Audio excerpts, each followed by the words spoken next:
Nusu fainali ya kombe la ligi ya mabingwa barani Afrika imetamatika hapo jana kwa kutamatisha michezo ya wababe wanne katika michuano ya ligi ya mabingwa, ikiwa ni vita ya South Africa, ikiwa ni vita dhidi ya Misri, Pyramid Al Ahly wakiwakilisha Misri, Orlando Pirates pamoja na Mamelodi Sundowns wakiwakilisha South Africa.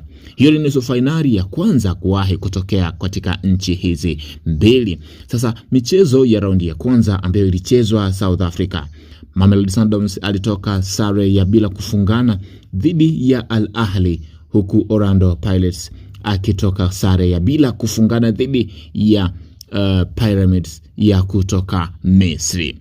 Orlando Pirates alianza mzunguko wake katika michezo ya hatua ya makundi unbeaten, ni moja kati ya timu unbeaten katika hatua ya makundi mpaka robo finali, mpaka kuelekea nusu finali. Kwa hiyo rekodi yake ilikuwa inambeba kuelekea mchezo dhidi ya Misri. Katika nafasi kubwa ya ushindi alipewa Orlando Pirates. Sasa mpira unadunda. Sasa wacha nikuletee nini kimesababisha yote ambayo unayasikia. Mamelodi Sundowns mchezo wake wa kwanza wa hatua ya nusu finali dhidi ya Al Ahly katika uliochezwa nyumbani South Africa, Mamelodi Sundowns alitoka kwa sare ya bila kufungana. Ikiwa Al Ahly yupo ugenini, alipata attempt 2 za kufunga magoli na alifunga. Yote yalihesabika ni magoli ya offside kwa mujibu wa sheria na kanuni za mpira wa miguu. Mwamuzi aliamuru magoli yote mawili kuwa ni offside. Sasa wengi walipoteza matumaini kwamba Mamelodi Sundowns atavuka. Sasa plani aliyokuja nayo Mamelodi Sundowns, moja, ili kuchukua mchezo katika uwanja wa Cairo International Stadium ambao Al Ahly huwa anautumia kama uwanja wake wa nyumbani kutokana na uzito wa mechi. Mamelodi Sundowns wamekutana na Al Ahly katika mechi hii, ni mechi ya 4 ambapo wote wamefanikiwa kushinda mara moja, Mamelodi akishinda nyumbani, Al Ahly akishinda nyumbani. Sare zimefanikiwa, yani ukijaribu kuangalia takwimu zao zote zinafanana, lakini kwenye kufanana kwa takwimu Al Ahly ameathirika zaidi na kufanana kwa takwimu. Wacha nikupe hii hapa. Al Ahly amekutana na Mamelodi Sundowns mwaka 2024 katika michuano ya AFL ya African Football League ambayo Simba Sports Club alishiriki akikutana na Al Ahly mwanzoni. Al Ahly alikutana na Mamelodi Sundowns katika hatua ya nusu finali ambapo alifanikiwa kutolewa na Mamelodi Sundowns. Kutolewa kwake ilikuwa ni kufungwa katika uwanja wa Afrika Kusini, Mamelodi akiwa nyumbani, huku kutoa sare nyumbani.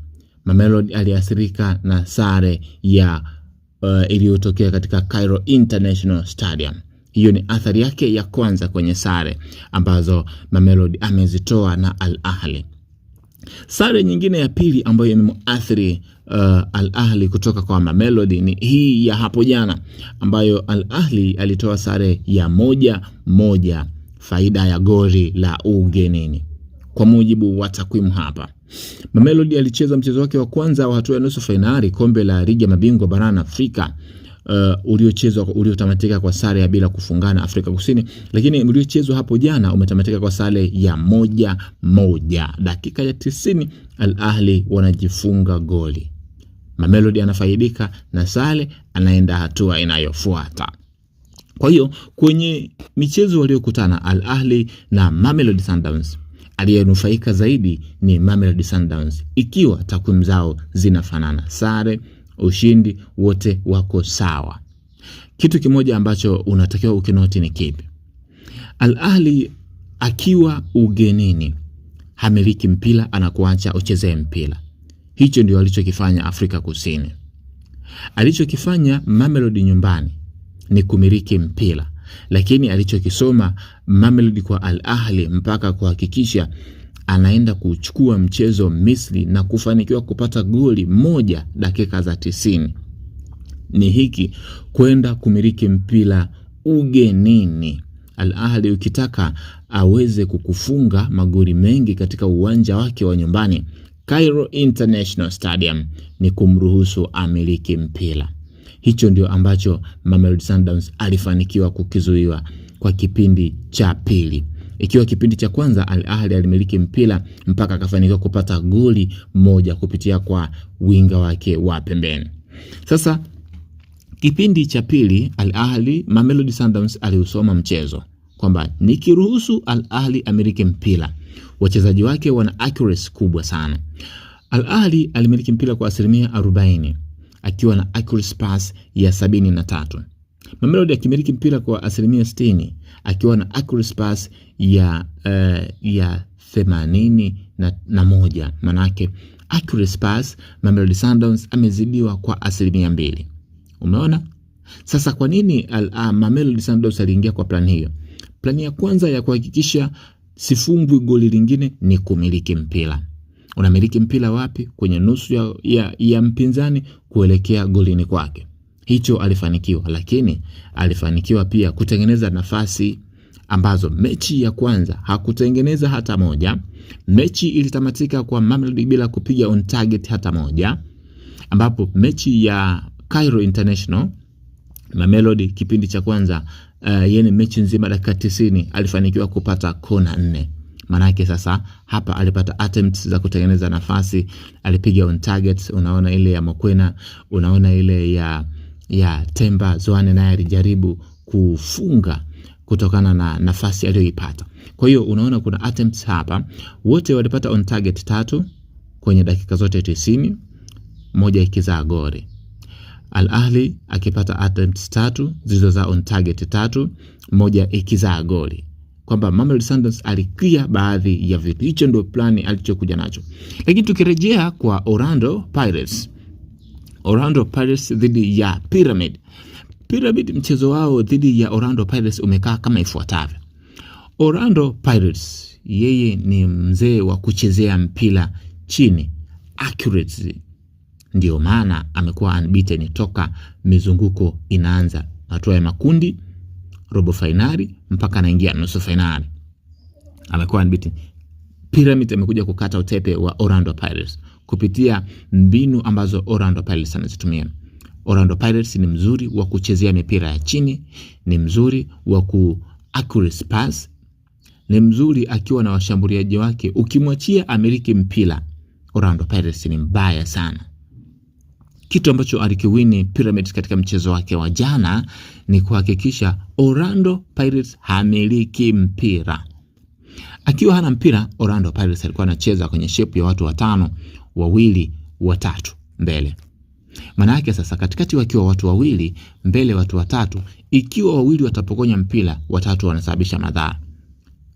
Pyramids alikuwa anakaa na watu 3 washambuliaji wa Orlando Pirates ambao walikuwa anakuepo Lelebong Mofokeng, anakuja Nkota. Baada ya hapo anaongezeka mtu 3, either beki wa pembeni au kiungo kutoka katikati. Inatengenezwa shape ya watu 3 pale mbele.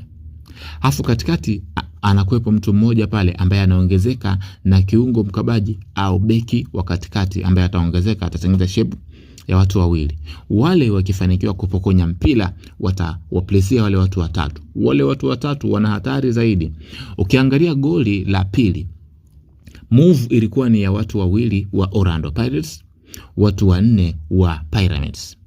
Watu 4 wa Pyramids walizidiwa na watu 2 wa Orlando Pirates mpaka goli linafungwa.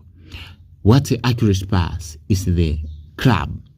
Manake ukiangalia kwenye vitu viwili, Nkota ana uwezo wa kumiliki sana mpira mguuni.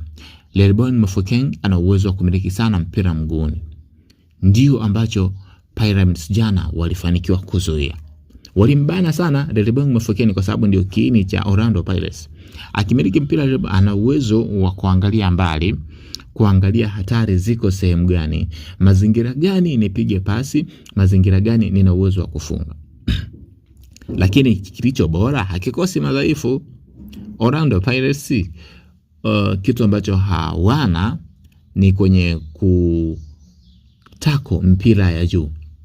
Angalia michezo ambayo wameicheza yote miwili dhidi ya Pyramids. Bila kurejea mchezo wa kwanza, tunarejea tu mchezo wa jana ambao walitoka kwa sare ya kwa magoli 3-2. Magoli mawili yalifungwa kwenye attempts za mipira ya kichwa, yote ikiwa idadi ya mabeki ya walinzi wa Orlando Pirates ikiwa freshi kabisa, walinzi 5 dhidi ya washambuliaji 2. Goli la kwanza linafungwa na mshambuliaji wa Pyramids, anatoka kuingia sabu tu akiwa na walinzi 3 katikati. Goli la tatu linafungwa na Fiston Mayele akiwa na walinzi 5, yeye akiwa katikati ya walinzi 3. Goli anafanikiwa kufunga. Goli la kwanza vile vile linafungwa likiwa linakuja kwenye kimo cha mabega, walinzi wakiwa wakimweka katikati Fiston Mayele, lakini wakashindwa kuwini mpira. Kwa hiyo unaona kabisa udhaifu wa Orlando Pirates ni katika mipira ya juu. Nikiwa naangalia mpira nilijisemea dakika ya 70 kuanzia 60 mpaka 90, nikasema Orlando Pirates wakitaka wafungwe hii mechi, wamruhusu Pyramids apige mipira ya juu. Mipira ya chini walifanikiwa kuwin. Mipira ya juu, backline ya Orlando Pirates ilishindwa kuiwini kwa 80%. Hicho ndio kilichowaangusha Orlando Pirates. Sasa finali itaenda ni ya timu mbili, Pyramids FC dhidi ya Mamelodi Sundowns. Fiston Kalala Mayele ni bonge la striker huyu jamaa. Kama huamini, jaribu kuangalia mechi ya Orlando Pirates dhidi ya Pyramid, utapata kuniambia Fiston Kalala Mayele ni nani. Hii ni Flow Updates, Flow habari na kuletea yote. Usisahau kusubscribe, comment, like, kushare, bonyeza alama ya kengele kupata taarifa mpya kutoka kwenye peji yetu. Tunakuchambulia, tunakuletea yote yanayojiri. Udhaifu, ubora, Simba leo anaenda kucheza, unampa nani?